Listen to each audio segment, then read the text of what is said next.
चलिए, good morning to all of you. आवाज आ रही है सबको clear? Yes, sir. Yes sir.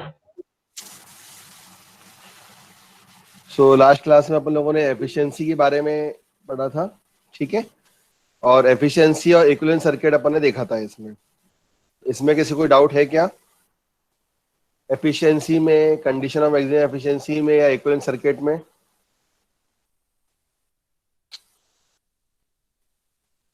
चलिए, तो आज की क्लास में अपन लोग इसमें पढ़ेंगे टेस्टिंग ऑफ ट्रांसफार्मर, ठीक है। This is the last topic of the transformer, testing of transformer, ठीक है।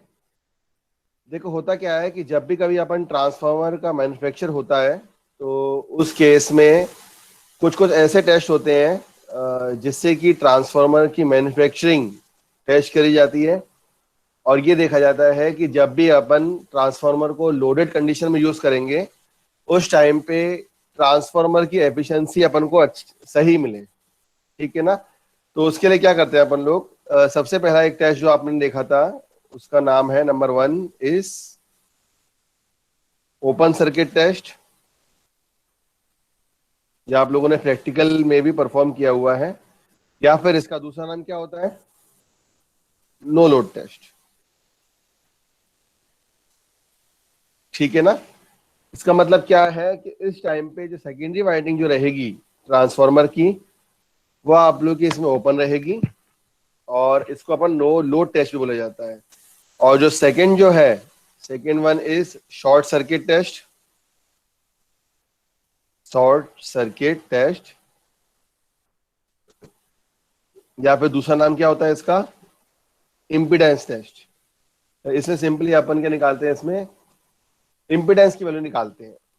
क्लियर? तो सबसे पहले जो अपन इसमें आज रिवाइज करेंगे, आप लोगों ने वो टेस्ट परफॉर्म किया हुआ है। Number 1 is open circuit test. कोई बताया क्लास में कि इसमें अपन क्या करते हैं? मेन रिक्वायरमेंट क्या है इस टेस्ट का?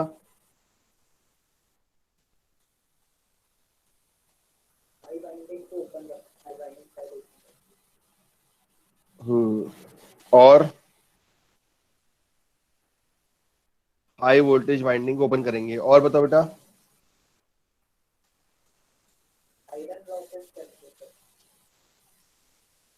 आयरन लॉसेस निकालते हैं, ठीक है। और कोई?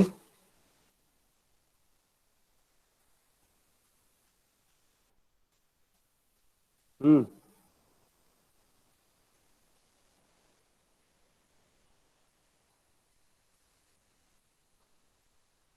बताओ यार, आप लोग इसको लैब में परफॉर्म कर चुके हैं इसलिए मैं पूछ रहा हूँ। अगर आप लोगों ने लैब में परफॉर्म नहीं किया होता तो मैं नहीं पूछता इसको।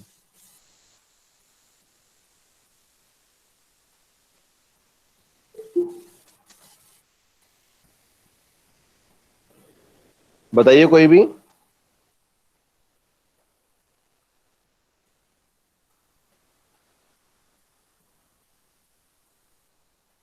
देखो, इसमें सबसे पहले क्या करेंगे अपन? जब भी कोई अपन टेस्ट करते हैं किसी भी ट्रांसफार्मर का, तो सबसे पहले तो अपन उसकी वाइंडिंग कनेक्ट कर देते हैं लाइक दिस। ये अपन ने इसमें थोड़ा सा आड़ा टेढ़ा हो गया यार ये।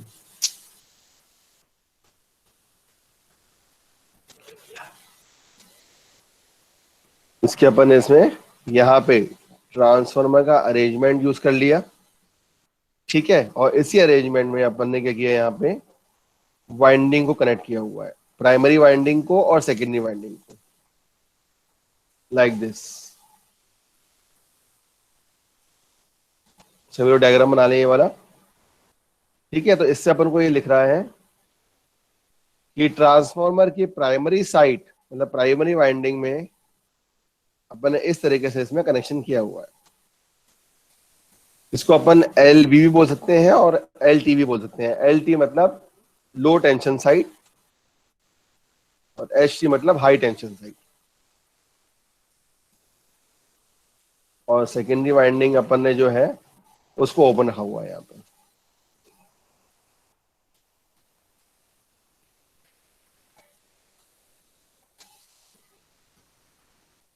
तो यहाँ पे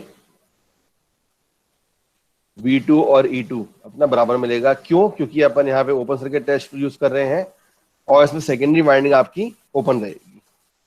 ठीक है ना? करंट मान लीजिए यहाँ पे आपका एक करंट जो फ्लो हो रहा है वो I0 करंट पर मान से फ्लो हो रहा है।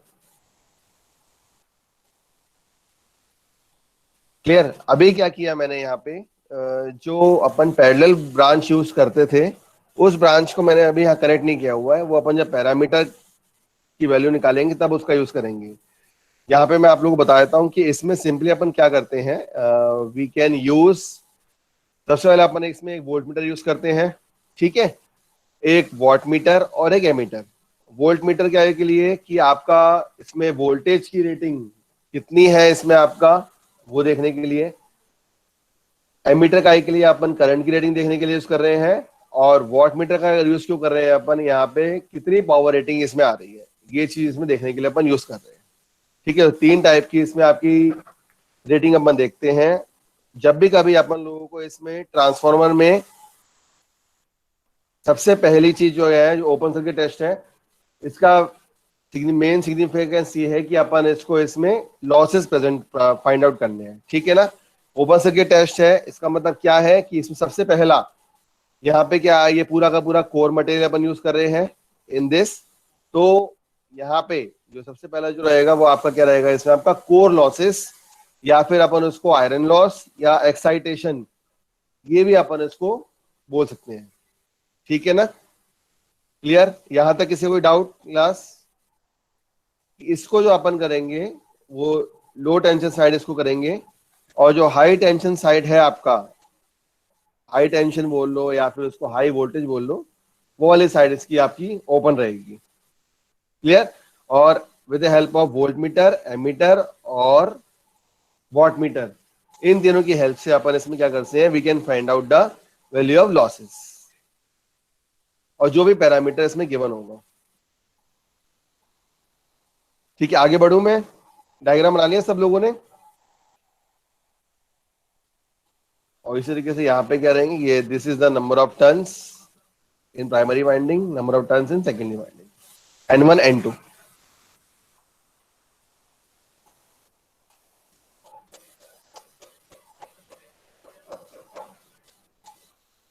डायग्राम बना ली बेटा आप लोगों ने सबने? Sir 2 minute.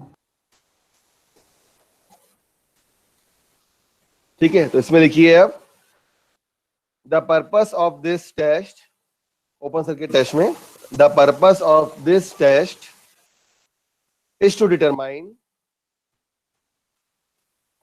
determine core. The purpose of this test is to determine core और आयरन और एक्साइटेशन। मतलब इसका सबसे पहला पर्पस क्या है कि इसमें अपन कोर और आयरन और एक्साइटेशन, ये वाले लॉसेस इसमें फाइंड आउट करते हैं। ठीक है ना? लॉस सबसे पहला इसका पर्पस यही है कि इसमें कितने लॉसेस प्रेजेंट है आपकी वाइंडिंग में, ट्रांसफार्मर में, वो अपन इसमें निकाल फाइंड आउट करते हैं।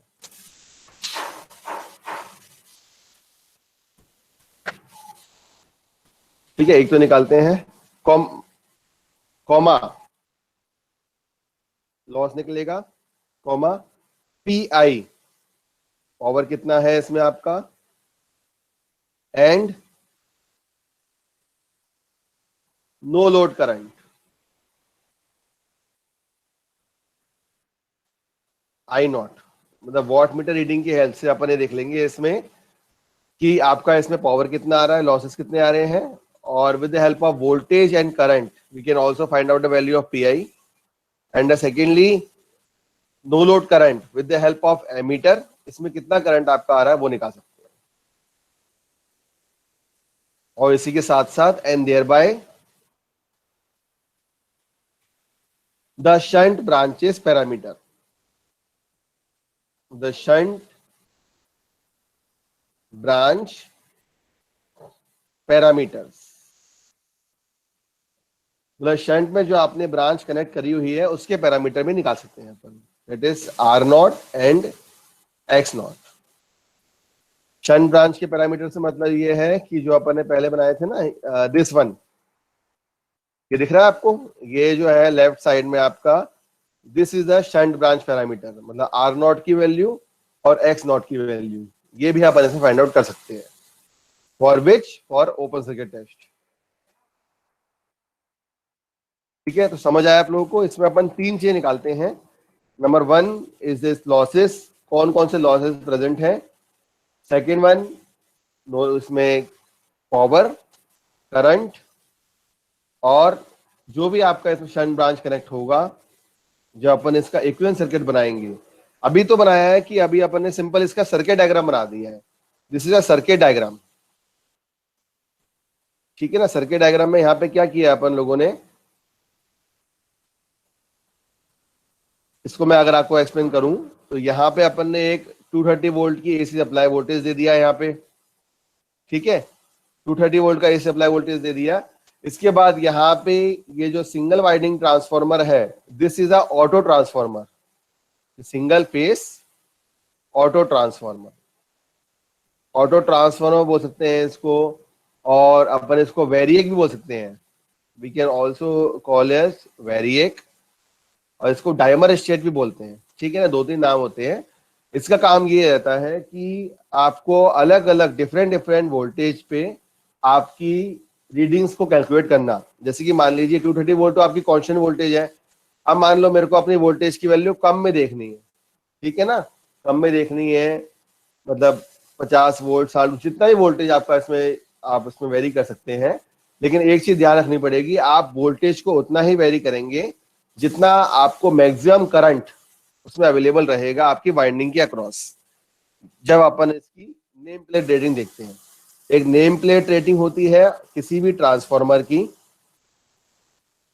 ठीक है ना, नेम प्लेट रेटिंग का मतलब ये होता है कि उसमें आपका उस ट्रांसफॉर्मर में प्राइमरी वोल्टेज, प्राइमरी करंट, और सेकेंडरी वोल्टेज और सेकेंडरी करंट, ये वाले क्या पैरामीटर्स उसमें गिवन है आपके, वो आपको उसमें लिखा हुआ होता है। ठीक है ना, तो अपन with the help of input, that is single phase auto transformer से अपन वोल्टेज को वेरी करके डिफरेंट वोल्टेज की वैल्यू निकालते हैं। तो वोल्टेज, करंट और वॉट मीटर रेटिंग, इन तीनों की हेल्प से आपकी टेबल बनती है। उससे फिर अपन जो भी आपके पैरामीटर्स हैं उनकी वैल्यू फाइंड आउट कर लेते हैं। ठीक है ना, इस सर्किट डायग्राम में किसी को डाउट है क्या स्टूडेंट्स? समझ आया? सबसे पहले सप्लाई दी, उसके बाद उसको single phase auto transformer supply कराया, then after that volt meter, watt meter और एमीटर, ये तीन मीटर इसमें अपने कनेक्ट किए हुए हैं, वोल्टेज की रीडिंग के लिए, वोल्टेज की रीडिंग के लिए, करंट की रीडिंग के लिए और पावर की रीडिंग के लिए, इसमें कितनी आपकी वैल्यू इसमें गिवन है, और इसको अपन ने वाइंडिंग के अक्रॉस कनेक्ट कर दिया है। और सेकेंडरी को अपन ने इसमें ओपन रखा हुआ है because this is the open circuit test. तो अब जो यहाँ पे सबसे इंपॉर्टेंट चीज एक ये है कि जब अपन इसमें शंट ब्रांचेस निकालते हैं, ठीक है ना, किसी भी इक्विवेलेंट सर्किट का, तो हाँ बोलो बेटा। लो टेंशन और हाई टेंशन, कहीं कहीं लो वोल्टेज भी लिखा होता है, लो टेंशन।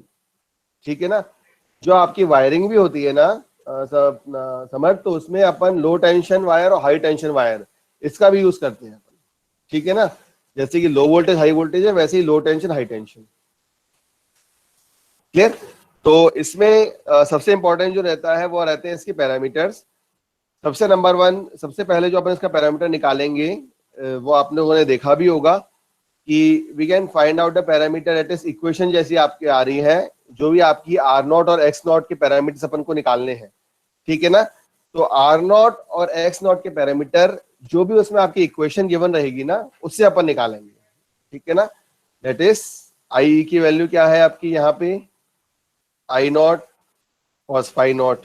ठीक है ना, और आई एम जो टोटल जो करंट आ रहा है वो कहां से निकल के आ रहा है आपका, I naught square minus I E square. ये आप लोगों ने जब टेस्ट किया उसमें प्रैक्टिकल किया होगा, ये फॉर्मूले भी उसमें देखे होंगे।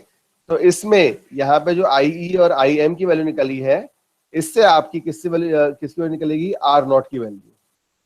ठीक है ना, दैट इज कितना वोल्टेज आपका गिवन है और कितना आपका इसमें करंट निकला है, आई ई।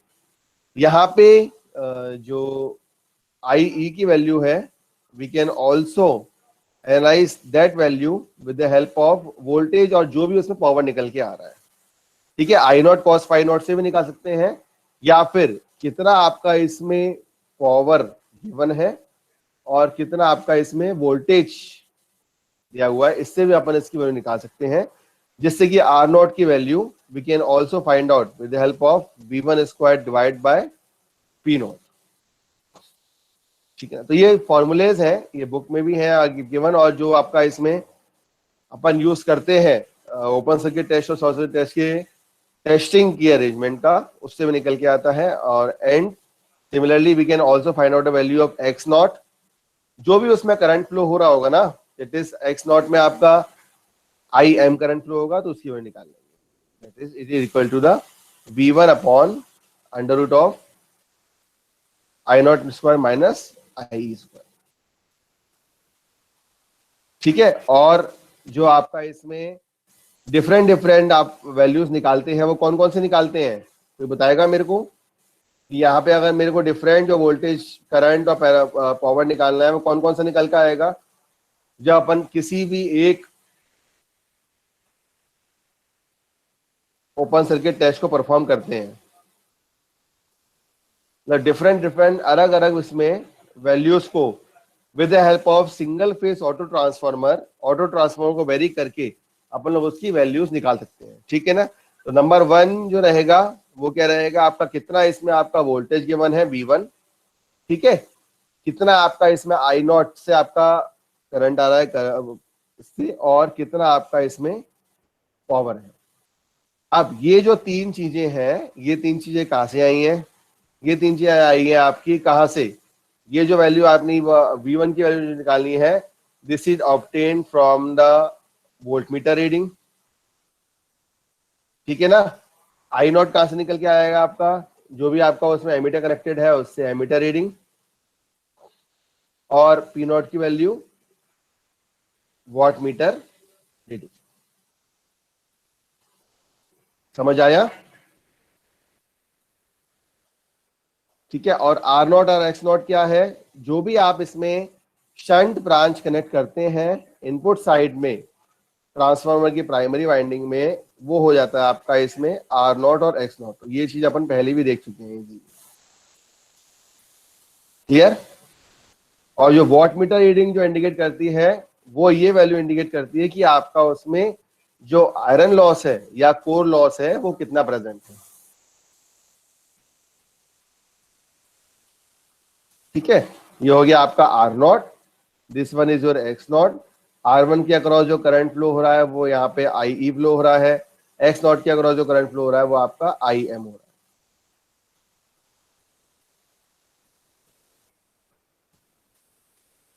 ठीक है, समझ आया बेटा आप लोगों को ओपन सर्किट टेस्ट में क्या क्या चीजें होती हैं क्लास? जैसे पैरामीटर्स की वैल्यू और लॉसेस की वैल्यू और करंट की वैल्यू, ये अपन इसमें इजीली इसको फाइंड आउट कर सकते हैं। ये इसका कनेक्शन डायग्राम है और ये इसका टेबल जो अपन परफॉर्म करते हैं, और इसमें पैरामीटर्स कौन कौन से निकाल सकते हैं इसमें जो आपके प्राइमरी वाइंडिंग में कनेक्टेड है। ठीक है, आगे बढ़ूं?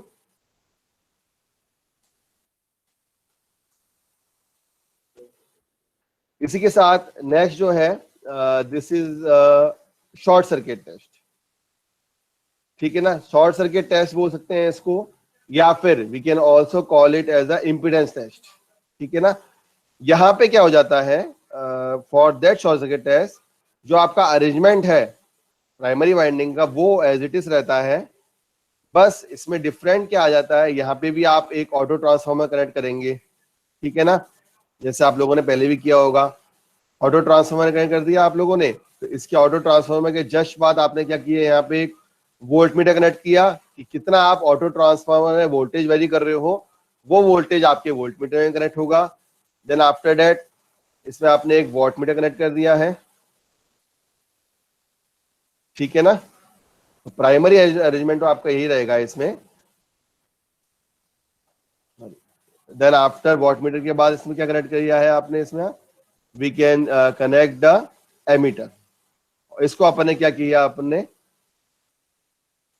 वाइंडिंग में दे दिया। आपको ये बताएगा कि शॉर्ट सर्किट टेस्ट में जो अपन इनपुट देते हैं वो कौन सी वाइंडिंग में देते हैं, और आउटपुट जो कनेक्ट रहता है वो कौन सी वाइंडिंग में रहता है। बेटा तो लैब में परफॉर्म कर चुके हो यार, ये वाला एक्सपेरिमेंट आप लोग।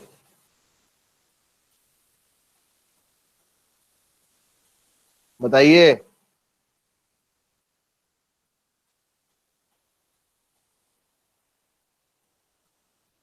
बताओ भाई।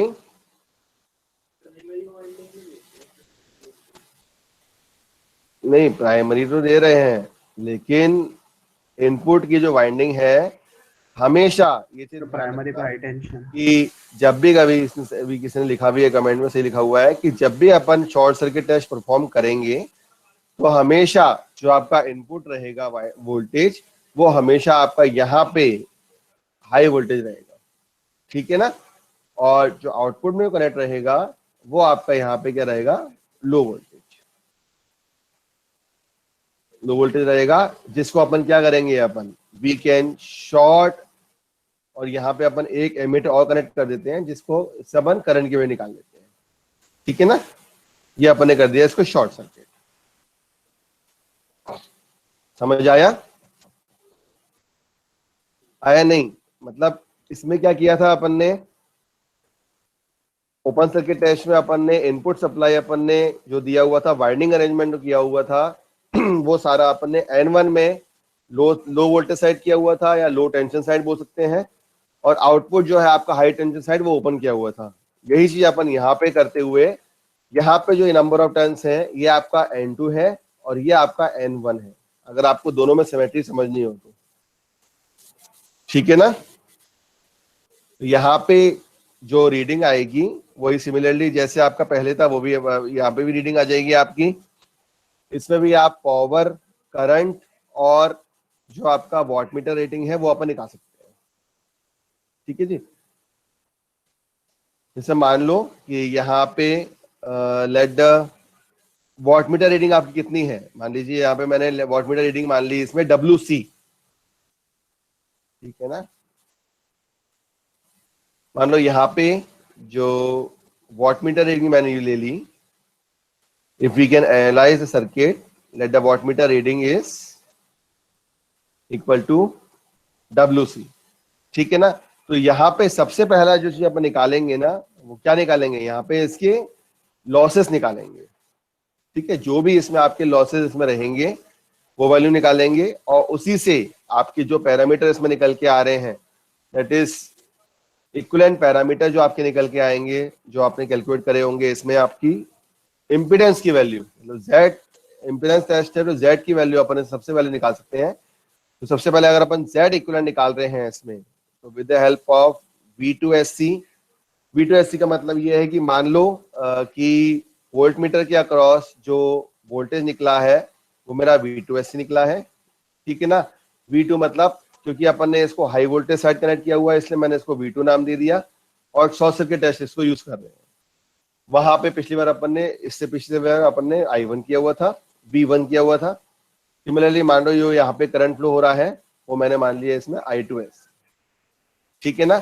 तो सबसे पहले जो इसमें इम्पीडेंस निकल के आएगा, we can determine the value of impedance with the help of V2SC upon I2SC, ZES की value, because we can call it as a impedance testing, ठीक है ना।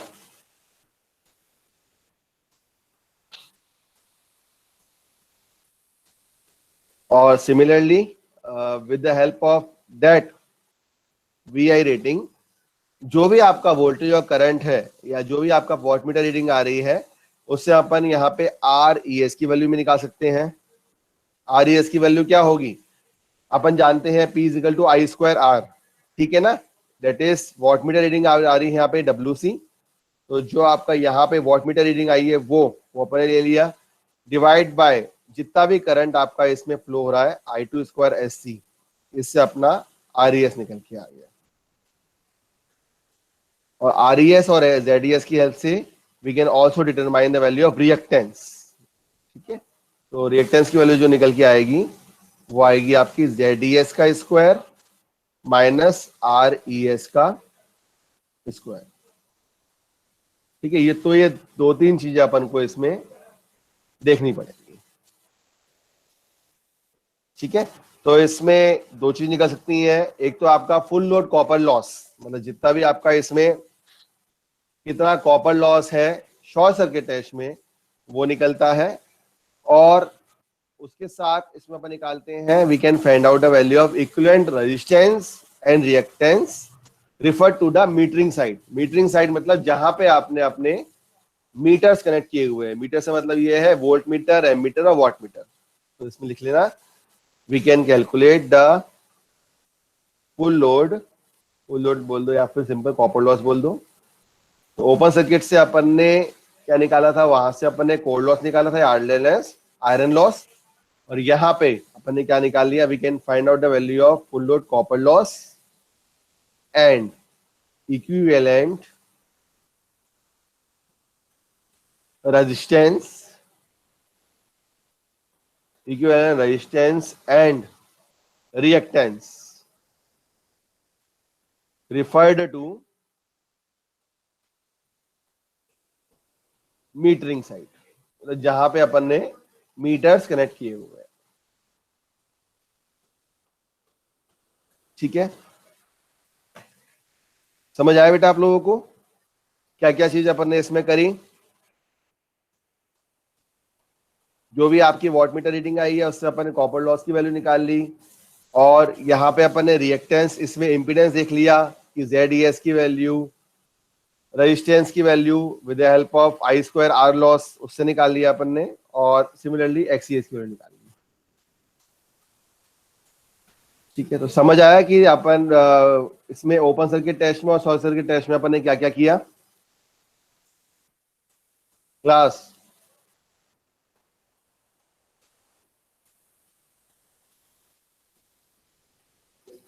ठीक है। और इसमें एक और चीज, ये चीज ध्यान रखने लायक है कि यहाँ पे जो इनपुट में अपन कट करते हैं, जैसे डायग्राम के लेफ्ट में देखना, ये जो अपन कट कर रहे हैं this is your single phase auto transformer, ठीक है ना। वैसे जो है ट्रांसफार्मर जो है वो आपका 2 वाइंडिंग होता है, लेकिन यहाँ पे अपन इनपुट में जो सप्लाई देते हैं वो सिंगल फेस ऑटो ट्रांसफार्मर देते हैं। इसका काम ये रहता है कि ये ऑटो ट्रांसफार्मर आपकी वोल्टेज की वैल्यू को वेरी करता है। It is just like a regulator, ठीक है ना। रेगुलेटर से क्या करते हैं अपन, वोल्टेज को रेगुलेट करते हैं। सिमिलरली ऑटो ट्रांसफार्मर से क्या करते हैं, what we can do in auto transformer, we can also vary the value of voltage, ठीक है। तो समझ आया कि अपन ओपन सर्किट टेस्ट और शॉर्ट सर्किट टेस्ट में क्या करते हैं।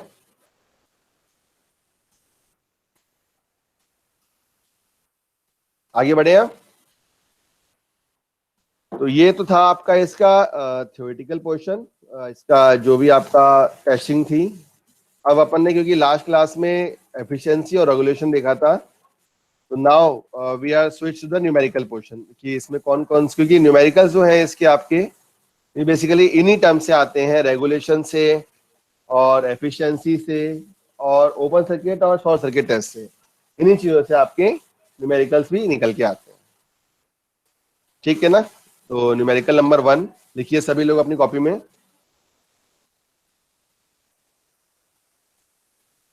न्यूमेरिकल नंबर 1 इसमें लिखो a single phase transformer,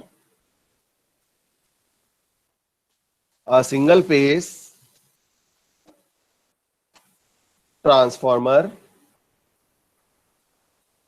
with a ratio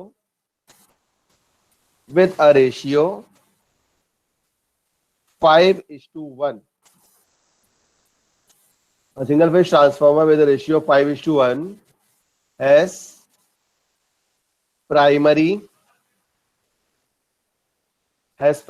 resistance of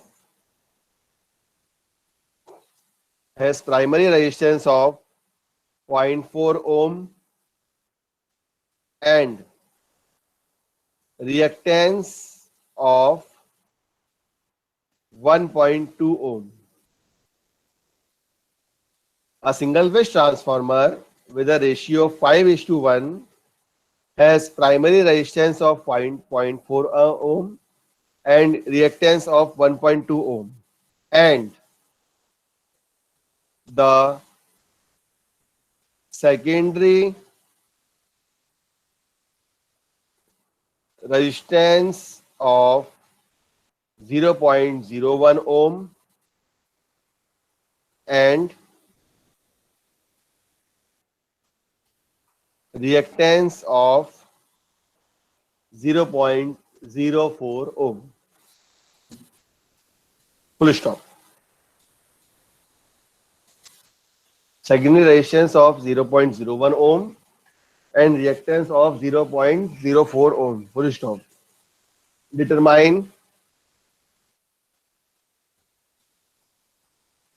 the percentage regulation. Determine the percentage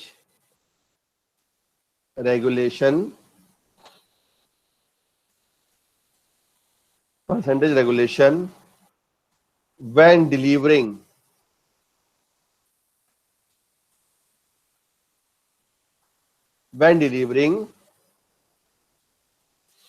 125 ampere 125 ampere at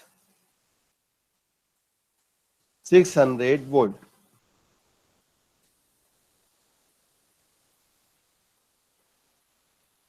Determine the percentage regulation when delivering 125 ampere at 600 volt for number 1, 0.8 power factor lagging, and number 2, 0.8 power factor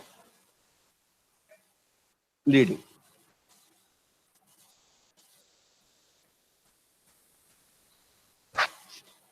ठीक है, इसको solve करने से पहले मैं एक बार फिर से छोटा सा आपको रेगुलेशन का रिवाइज करा देता हूँ कि वोल्टेज रेगुलेशन में अपन क्या करते हैं. We can determine the equation from no load to full load voltage.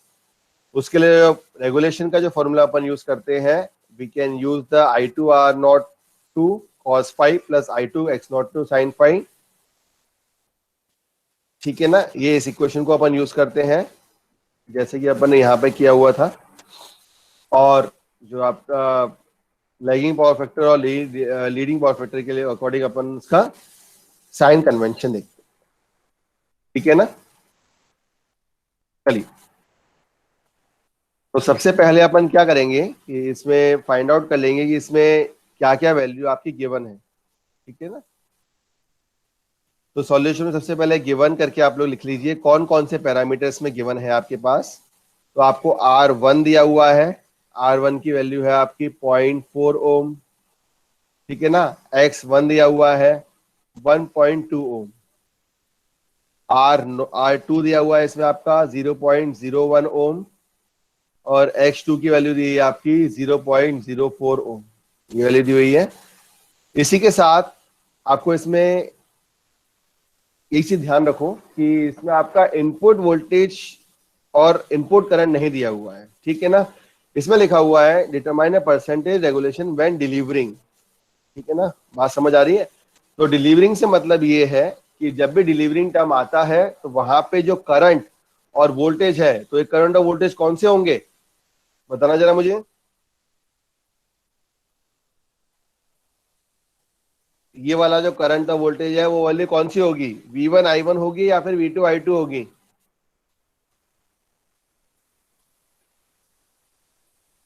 कौन सी वैल्यू होगी बेटा. V1 I1. V1 I1. और कोई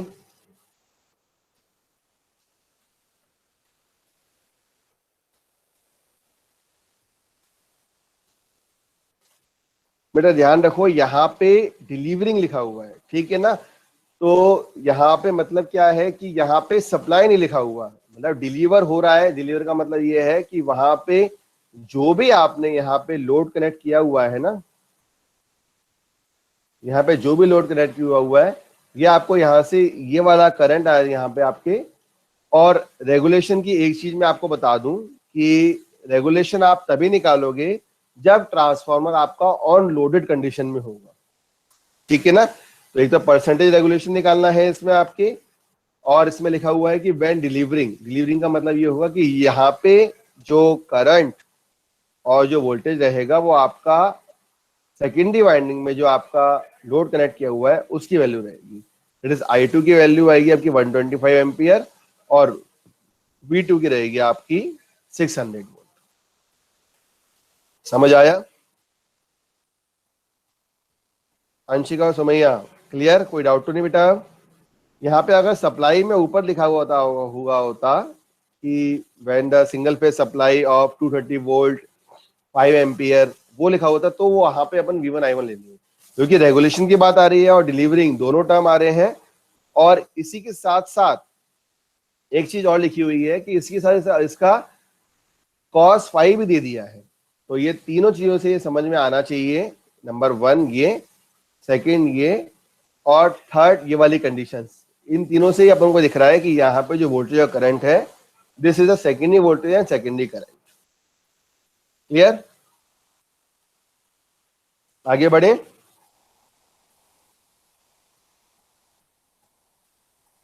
बताओ बेटा, आगे बढ़े कि नहीं? अभी Yes, भी है sir. डाउट? ठीक है। तो इसमें एक चीज और है कि अपन देखते हैं कि रेगुलेशन है, इसका मतलब क्या होगा कि जो भी आपका इसमें फॉर्मूला निकल के आएगा, जैसे कि अपन ने लिखा हुआ था I2 RES cos phi plus minus I2 XAI sin phi, या फिर RES या फिर R02। तो उसके लिए क्या करना पड़ेगा अपन को? उसके लिए अपना जो भी आपका R1 की वैल्यू है और X1 की वैल्यू है, इन दोनों वैल्यूज को अपन को रिफर करना पड़ेगा सेकेंडरी साइड, जैसे मैंने आपको बताया था। तो उसके लिए क्या करेंगे अपन? For that we use the concept of transformation ratio. ठीक है ना। कल कुछ कुछ लोगों को समझ नहीं आया होगा, आज अच्छे से आ जाएगा, क्योंकि आज अपन इसका प्रैक्टिकली इसका न्यूमेरिकल करके देख रहे हैं। तो ट्रांसफॉर्मेशन रेशियो क्या कहता है कि the value of K is equal to N2 by N1। ठीक है ना। तो ट्रांसफॉर्मेशन रेशियो कितना आ रहा है आपका? सिंगल फेज ट्रांसफार्मर यहाँ पे विद रेशियो कितना हुआ है? 5:1। तो इसका मतलब ये है कि यहाँ पे N1 की वैल्यू क्या है? 5, और N2 की वैल्यू क्या है? 1। तो N2 बाय N1 जब अपन इसमें कर रहे हैं, that is the value of N2 by N1 is 1/5, and K की वैल्यू कितनी आई? The value of K is 0.2। ठीक है। तो कभी कभी एमसीक्यू क्वेश्चंस में सिंपल आपका ट्रांसफॉर्मेशन रेशियो भी या टर्न रेशियो ये भी पूछ लिया जाता है। ठीक है। तो टर्न रेशियो क्या होता है? What is turn ratio?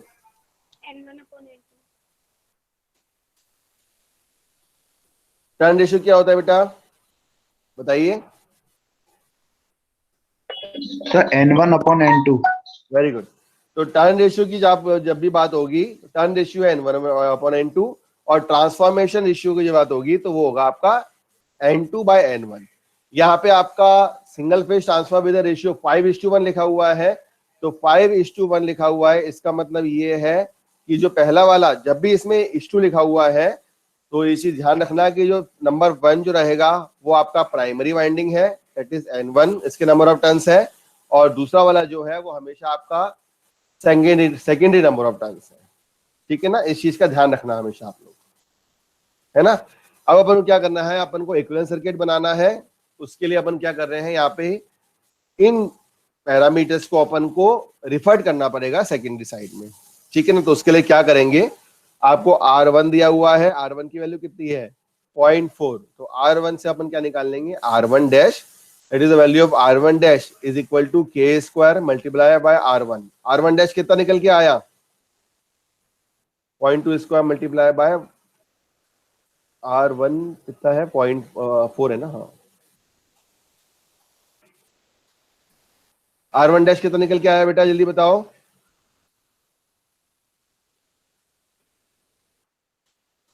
बताइए R1 डैश बताइए। सिमिलरली जो R2 आपका दिया हुआ है वो आपका दिया हुआ है 0.001।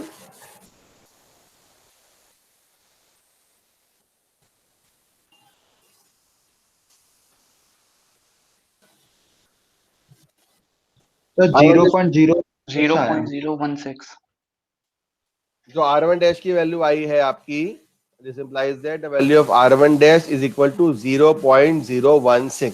ठीक है ना। इट मींस दैट कि जब अपन रिफर्ड कर रहे हैं अपने रेजिस्टेंस को सेकेंडरी साइड, तो उसमें वैल्यू कौन कौन सी आ रही है। एक तो आपका उसी का रेजिस्टेंस है जो वहां पे अवेलेबल है, plus in addition to that जो आपका रेजिस्टेंस रहेगा वो आपका R1 डैश हो जाएगा। तो आपकी RES की वैल्यू क्या हो जाएगी, R2 है आपका 0.01 और R1 डैश आपका 0.016। तो RES कितना आ गया आप लोगों का, what is value of RES? 0.026 0.026 ohms. ठीक है, समझ आया कंसेप्ट। अपन कुछ नहीं कर रहे, अपन जो आपकी रेजिस्टेंस है और जो रिएक्टेंस है उसको अपन सेकेंडरी साइड रिफर्ड कर रहे हैं। ठीक है ना। सिमिलरली ये तो हो गया आपका R1 के लिए। इसी तरीके से अपन X1 की जो वैल्यू है वो भी निकाल लेंगे क्योंकि अपन को XES भी निकालना है। द वैल्यू है X1 कितना दिया हुआ है आप लोगों को, 1.2। ठीक है ना। तो अपन X1 डैश निकाल लेंगे। The value X1 dash is equal to K square times of X1। K की वैल्यू मतलब ट्रांसफॉर्मेशन रेशियो जो N2/N1 आपने निकाला है, मल्टीप्लाई बाय 1.2। तो इससे आपकी X1 डैश की वैल्यू कितनी निकल के आ गई, the value of X1 dash कितना निकल के आया बेटा, 0.048। फाइंड आउट करो फटाफट X1 डैश। जैसे अपन ने RES निकाला उसी तरीके से आपके XES भी निकल के आ जाएगा। Value of XES is X2 plus X1 dash. ठीक है, अब समझ आया रिफर्ड अपन कैसे कर रहे हैं। X1 डैश कितना आया आपका, 0.048। ठीक है, X2 कितना दिया हुआ है बताना जरा मुझे। 0.04 तो 0.04 प्लस जो अपन ने प्राइमरी वाली वैल्यू जो अपन ने सेकेंडरी साइड रिफर्ड करी है उसको अपन ऐड करेंगे इसमें 0.048। तो इसको एडिशन करेंगे तो कितना आ जाएगा आपका 0.128। 0.088 0.088 आएगा बेटा। 0.088। Yes sir. ठीक है ना। तो ये आ गया आपका RES की वैल्यू और XES की वैल्यू।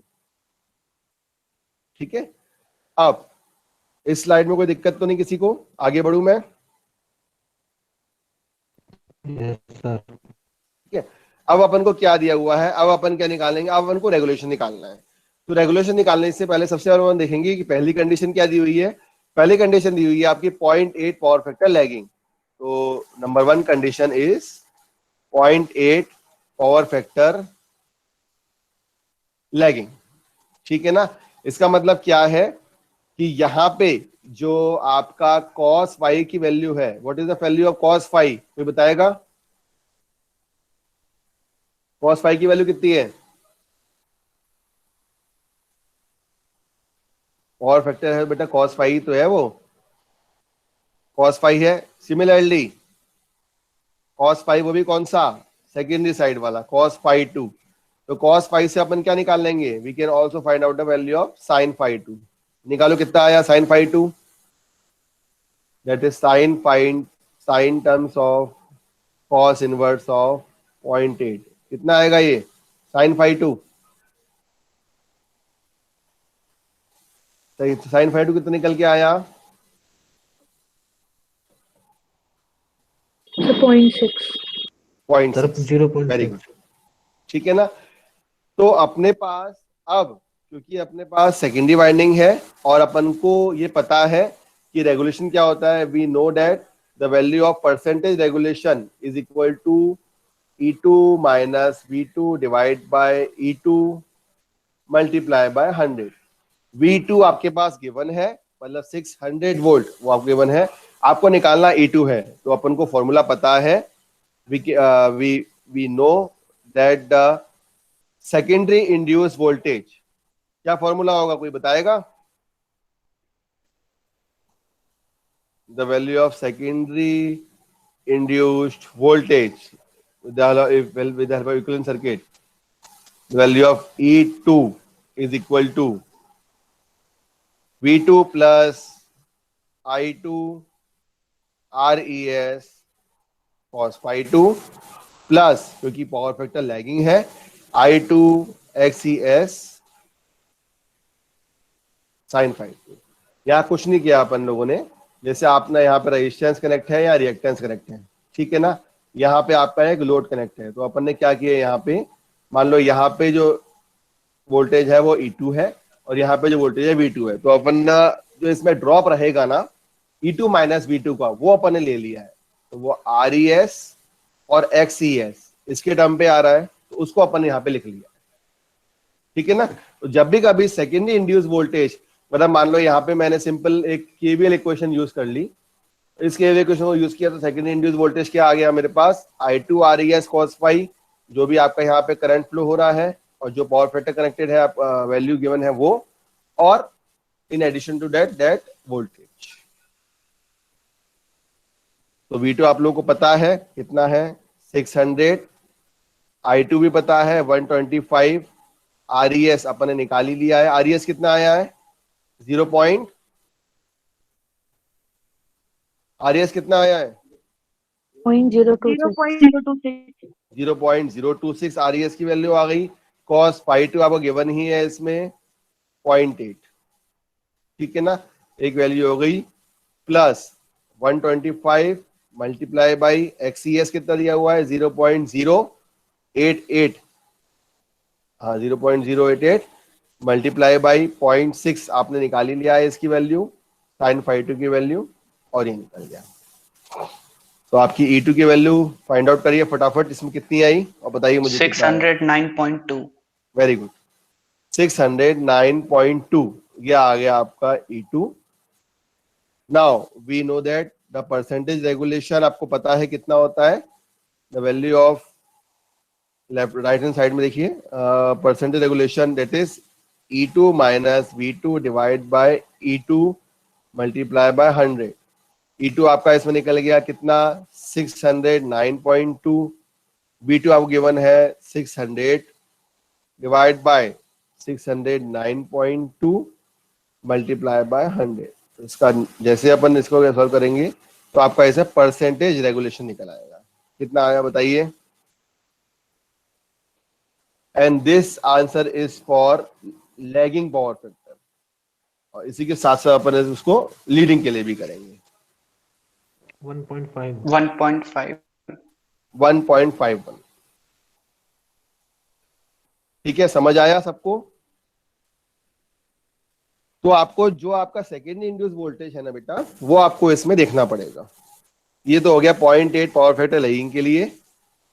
नेक्स्ट जो कंसेप्ट है सेकंड, क्योंकि दो है आपका इसमें, next is for 0.8 power factor leading, ठीक है। तो इसमें कुछ नहीं होगा, सारी की सारी वैल्यूज आपकी एज इट इज रहेंगे, बस अंतर इतना आ जाएगा कि जहां पे आपका प्लस साइन रहेगा वहां आपका माइनस हो जाएगा। तो यहाँ पे जो पावर फैक्टर लीडिंग का मतलब क्या है कि जो cos phi है दैट इज 0.8 आ रहा है फॉर लीडिंग के लिए, ठीक है। sin phi आपने निकाल ही लिया है, sin phi 2 cos phi 2 आपने 0.8 निकाल लिया, sin phi 2 0.6 निकाल लिया। तो सेकेंडरी इंड्यूस वोल्टेज, कोई बताएगा सेकेंडरी इंड्यूस वोल्टेज की इक्वेशन क्या होगी यहाँ पे?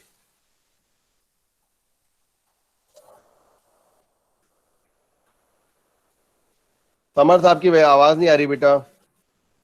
सेकेंडरी इंड्यूस वोल्टेज कितना होगा? The value of E2 is equal to, sir वहां पर माइनस लगा दे। क्या कहा माइनस ले लेंगे? V2 plus I2 RES cos phi 2, जैसे अपन लिखा था बस अब यहाँ पे क्या हो जाएगा, माइनस। तो ये चीज लीडिंग का और लैगिंग में ध्यान रखना कि प्लस कहाँ लेना है और माइनस कहाँ लेना है। XCS sin phi, putting all the value and determine the value of E2। E2 की वैल्यू निकालो, जैसे ही आपका E2 निकल के आ जाएगा वैसे ही आपका परसेंटेज रेगुलेशन निकल के आ जाएगा। निकालिए फटाफट इसको। 125.026.8 माइनस 125.088 मल्टीप्लाई बाय 0.6, कितना आया E2 की वैल्यू। जैसे E2 आ जाएगा वैसे ही आपका यहाँ पे we can find out the value of percentage regulation. It is E2 minus V2 divide by E2 multiply by 100। 596 sir.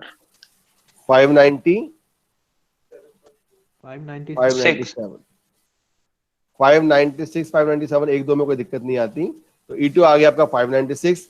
जैसे अपन यहाँ पे इसको पुट करेंगे, we can put the value of 596। तो परसेंटेज रेगुलेशन कितना आएगा, 596 minus 600 divide by 596 multiply by 100। तो यहाँ पे परसेंटेज रेगुलेशन कितना आ गया आपका,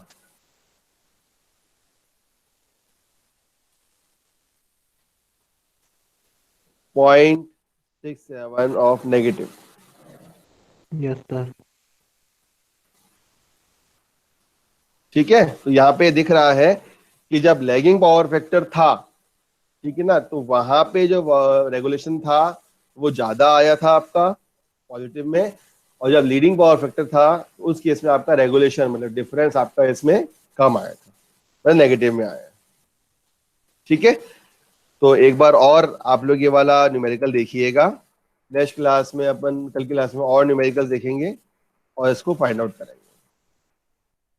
ठीक है, तो आज की क्लास एंड होती है। और मिड सेमेस्टर में आप लोगों को रीग्रेड में कर दिए हैं मार्क्स, सबको मिलेगा रीग्रेड के मार्क्स। अब कोई प्रॉब्लम तो नहीं है मिड सेम में किसी को? No sir. अभी या मिड सेम के?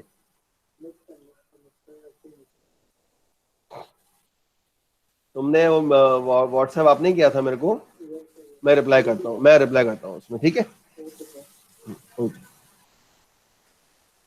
चलिए, thanks to all. Sir end sem कैसा होगा हम लोग का?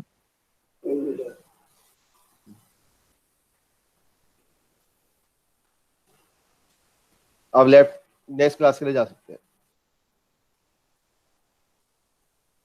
Thank you sir. Welcome. Sir end sem कैसे होगा?